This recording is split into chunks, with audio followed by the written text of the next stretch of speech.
Welcome to video 6.5, Terms of Use and User Consent Management. When an employee signs an acceptable use policy as a PDF attachment in an email, you have no reliable proof they opened it, read it, or understood it. Entra ID's Terms of Use fixes this by requiring acceptance as a verified condition of sign-in. This video covers how it works, how to configure it, and how to use acceptance records as compliance evidence, and how to manage policy updates and re-acceptance. The problem with traditional policy acknowledgement is that it relies on the honor system.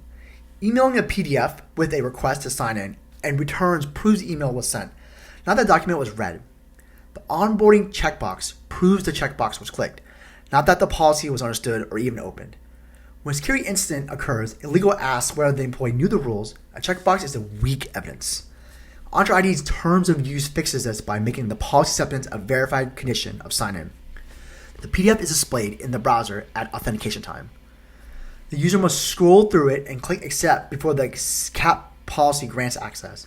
Every acceptance is logged with the user's verified identity, the same identity that's authenticated, plus the exact timestamp, IP address, and the specific version of the document they accepted. This is evidence that will hold up in an HR dispute, a regulatory audit, or a legal proceeding. Two important notes on this scope. You can enforce terms of use on any subset of users and apps using the CAP policy conditions. All employees, specific apps, guest users, admin roles, or sign in from a non-trusted location. And the license requirement is P1, not P2. This is one of the government's features available without upgrading to the full P2 stack. Creating a terms of use policy is pretty simple. Just navigate to Identity Governance, Terms of Use, and then create new terms. The configuration has three sections to pay attention to. Display settings is enable expand terms to require scrolling. Without this, users can click accept immediately without reading anything, which undermines the whole compliance value. If a legal dispute arises, being able to show that the user was required to scroll through the document is meaningful. Require consent on every device if you need per device evidence. Otherwise, one acceptance on a laptop covers the user's phone and tablet. For reacceptance, set the duration based on your compliance requirement. Annual certifications is a standard. Set the duration 365 and consent expires automatically. The CAP policy is not optional. It is what actually enforces the terms of use. Navigate to Conditional Access, create or edit a policy, go to Grant, and select Required Use of Terms of Use. The CAP policy scope, which users, which apps, which conditions, controls exactly who sees the terms and when. Test with report-only mode first, always. Check the sign logs to confirm the right users and the apps are in scope before flipping the policy to on. A premature rollout that catches users by surprise creates a help desk ticket and erodes trust in the governance program. The sign-in flow is what makes terms of use evidence stronger than a checkbox. The sequence matters here. The user authenticates first, proving their identity, then Conditional Access evaluates policies, then the terms of use PDF appears as a required grant control. Acceptance is logged against a verified identity, not just a session. That order is what allows you to stay in a legal or HR context. That ordering is what allows you to say in a legal or HR context that a specific named person authenticated with MFA accepted this exact version of this policy at this exact timestamp. Subsequent sign-ins pass through without terms reappearing as long as the consent is still valid. When the consent expires, the terms appear on the next sign-in automatically. No IT intervention is required. When a user declines, they are blocked from accessing the app and the decline is logged. Connect this to an HR notification workflow. A decline is worth investigating. It may be an employee who objects to a policy change, or it may be indicating someone would rather not have access. On stacking multiple policies, you can require finance employees to accept both a general AUP and a finance-specific data handling policy. Each is a separate CAP grant control. Test every policy configuration in report-only mode before enforcing it. Check the sign logs to verify the scope. A terms of use rollout that catches users by surprise during a critical business period creates help desk volume and governance resistance. The acceptance record is a compliance output.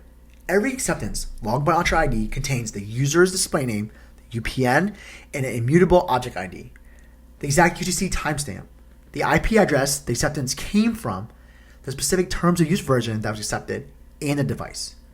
The object ID is a critical field. It is immutable and cannot be changed if user's display name or UPN changes. It maps unambiguously to one identity. To access these records, go to Identity Governance, Terms of Use, select your policy, click Who Accepted. Filter by status, user, or date range. Export to CSV for audit evidence. One thing to understand about the not yet status, it does not mean the user violated the policy, it just means they haven't logged in since the policy was applied. They are not been presented with the terms yet. Do not disable their accounts. They will encounter the acceptance screen on their next login. The compliance use case spans the full range of governance needs. For a HR dispute or employee claims ignorance of the acceptance use policy, you can produce a timestamp acceptance record with a verified identity showing exactly when they accepted the version 3 of the AUP. That is evidence. That's not assumption. Two scenarios require reacceptance: content change and schedule recertifications. For a content change, a new prohibited activity, a regulatory update, a significant legal revision creates a new terms of use policy with the updated PDF. Update the CAP policy to point to the new version. Every user will be required to accept the new version on their next sign-in. Old acceptance is not carried forward. For scheduled annual recertifications where the policy content has not changed, use expiring consents instead. Set the duration to 365 days. The system will automatically prompt users on their next sign-in after their consent expires. No IT innovation, no new policy creation required. Version tracking is what makes your audit logs usable. If the policy name is just AUP and the file is called policy.pdf, your audit logs will show that thousands of people accepted something called AUP at various times. But you cannot tell which version without digging. If the policy name is AUP version 3.0, effective January 2025, every acceptance record immediately tells you which version that person accepted. That 5-minute naming decision saves hours of audit reconstruction work.